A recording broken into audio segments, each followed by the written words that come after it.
So, JoJo Diaz is set to fight Floyd Schofield in November. And this is a fight that is going to be particularly interesting for the lightweight division, where you got Kid Austin, or Floyd Schofield, who I'll probably refer to as Kid Austin throughout this fight because that's his nickname. A guy who's made some serious waves in the lightweight division currently. Of course, coming off a huge knockout win against Tevin Farmer. And on JoJo Diaz's side, of course, he's coming off a win against Regis Prograis and has beaten the likes of Tevin Farmer previously. Now, those wins over Tevin Farmer and Regis Prograis, they probably are JoJo Diaz's best wins of his career. And it does sort of make you think, he went to war with Regis Prograis. Regis Prograis boxed well at times, but JoJo was, sort of far more scrappy, far more rough and ready, and was willing to go into that dogfight and be in that war. Whereas Regis Prograis felt like he was struggling to sort of commit to being in that sort of doghouse with JoJo Diaz, where Regis tried to stay a bit more on the outside and try and be a slick boxer and outbox him, but JoJo just wasn't having it and was able to apply that pressure and keep moving forward and take Regis Prograis' best punches and throw his own punches and counter with combos, counter with big shots, and ultimately win that fight against Regis Prograis. But Floyd Schofield is going to be a different kettle of fish. Floyd Schofield does not present any of the same issues that a Regis Prograis presents because they stylistically are so different. Whereas Floyd Schofield is the type of boxer who, is very athletic, can get inside, can get out very quickly, but packs a punch. We haven't seen anyone do to Tevin Farmer what Floyd Schofield done to Tevin Farmer. JoJo Diaz beat Tevin Farmer. William Zepeda beat Tevin Farmer. Nobody done to Tevin Farmer what Floyd Schofield did to Tevin Farmer.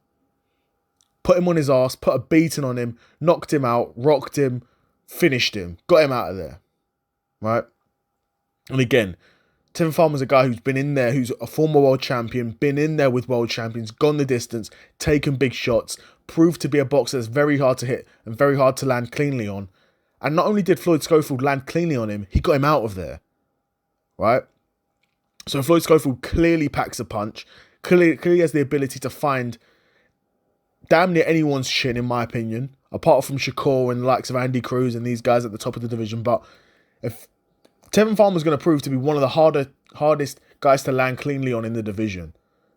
Now, he's not a super big power puncher. He's not a guy that's unbeatable, but he is a guy that is very difficult to land on. And Floyd Schofield landed on him, no problem. And Tevin Farmer couldn't take those big shots from Floyd Schofield. And I don't think JoJo Diaz could either. I think JoJo Diaz is tough. He showed in the Regis Prograis fight he's tough. He can take a shot. But the type of shots that Floyd Schofield's going to be landing on you aren't the same type of shots that a Regis Prograis is going to be landing on you. Floyd Schofield's going to be in there. He's going to land big shots. He's going to be quick and he's going to get out. And you're not even going to know what's hit you. I think this could be potentially another fairly easy night for Floyd Schofield. Of course, JoJo Diaz, you sort of do favour him a bit because he's been there for a while. He's quite an experienced boxer at this point. He's experienced the ups and the lows of the sport. He's gone 12 rounds multiple times. He's got that in him, right? Whereas Floyd Schofield, other than Tevin Farmer, hasn't really beat anyone of that sort of level. That being said, what sort of level is JoJo Diaz at? Is a question as well. Because he's nowhere near the top of the division at lightweight. Floyd Schofield is nearer the top at lightweight than JoJo Diaz is.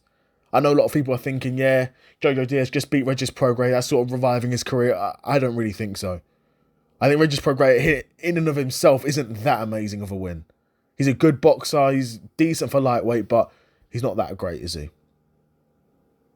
Particularly comparing to a guy like Floyd Schofield, who wants to fight, wants to get through these sorts of opponents, and wants to get to those big fights. He's going to want that Shakur fight. He's going to want that, even as a Zepeda fight, even these guys against these other guys. I'm trying to think, Andy Cruz, or all these other guys at 135. There's a lot of names there, in my opinion. But yeah, Floyd Schofield v JoJo Diaz is booked for November. I'll be curious to know what you guys think of this fight. Who do you think is going to win? Do you think Floyd Schofield's going to run through JoJo? Or do you think JoJo could, once again, get another key win in the revival of his career? Be curious to know what you guys think in the comments below. Another episode of the Seth Solo Side Quest in the bag, and I'm out. Peace.